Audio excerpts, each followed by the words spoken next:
Je lis du livre de Matthieu chapitre 3, au verset 16, ce qui suit. Dès que Jésus eut été baptisé, il sortit de l'eau. Et voici les cieux s'ouvrirent, et il vit l'Esprit de Dieu descendre comme une colombe et venir sur lui. Prions. Notre Seigneur, notre Dieu, nous te remercions pour la parole qui sauve. Merci Seigneur pour cette parole. Merci pour la révélation, car aujourd'hui, beaucoup de personnes qui ne savaient pas ce qu'était le baptême ont une nouvelle information. Seigneur, que le Saint-Esprit nous accompagne dans cette compréhension et fais-nous du bien dans tous les domaines, nous t'en prions. Au nom de Jésus et pour ta gloire éternelle. Amen. Je ferai du mot à mot avec toi. Je reprends verset 16. Dès que Jésus eut été baptisé, il sortit de l'eau. Qu'est-ce que ça veut dire? Que Jésus était un adulte qui marchait. On ne le portait pas, puisque c'est un adulte qui marchait. Il est entré dans l'eau. Et c'est ça le baptême. Quand une personne est baptisée, elle entre dans l'eau. Elle est plongée dans l'eau. Alors, qu'est-ce que cela représente? Je t'explique, c'est très facile.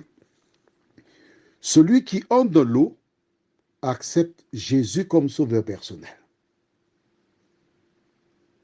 Il menait un train de vie qui était particulier.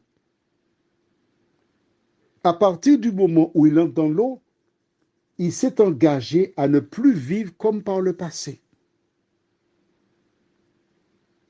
Il vient vers celui qui officie, qui le plonge.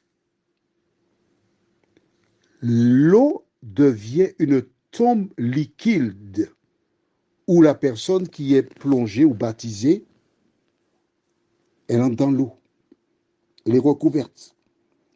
Et quand elle sort de l'eau, à partir de ce moment, elle commence à vivre en nouveauté de vie. C'est-à-dire, la vie qu'elle menait par le passé, par la grâce de Dieu, elle a fait une croix dessus. Mais attention, attention. Le baptême n'est pas magique. Le baptême, c'est le début d'une relation avec Dieu. C'est-à-dire, être baptisé, c'est l'équivalent d'entrer à l'école chez les petits. Tu es scolarisé. C'est ça le baptême. Et quand tu arrives après le baptême, tu commences par le biais de l'enseignement à apprendre à mieux connaître Jésus et à marcher selon la parole. Il y a des personnes qui te feront comprendre que lorsque tu es baptisé, tu es transformé. Non,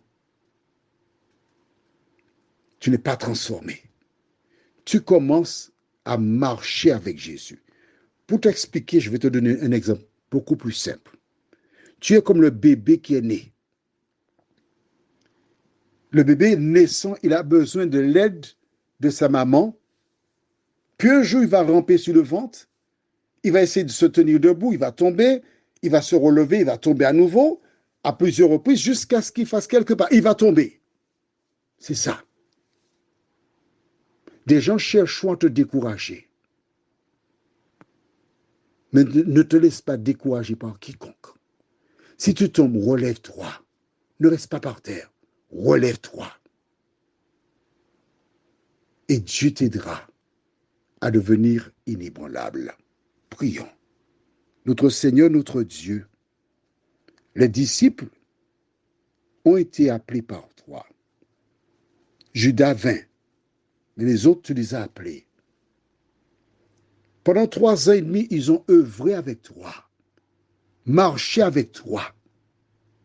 Pourtant, lorsqu'on vint arrêter Jésus, tous abandonnèrent le Sauveur. L'un d'eux, Pierre, prit son coutelas et coupa l'oreille d'un homme. Mais Jésus, à sa résurrection, retourna l'appeler pour lui dire, Pierre, j'ai besoin de toi. Seigneur, cela est un exemple qui nous montre qu'après le baptême, les gens ne sont pas parfaits. Mais tu travailles dans le cœur des hommes jusqu'à ce qu'ils parviennent, selon ton calendrier, à ressembler à ce que tu attends de l'homme. Parce que nous sommes sauvés non pas par les œuvres, mais par la foi en Jésus-Christ. Mais nous devons produire des fruits dignes de la repentance. Merci Seigneur de nous éclairer. Au nom de Jésus et pour ta gloire éternelle. Amen. Je te souhaite une bonne journée.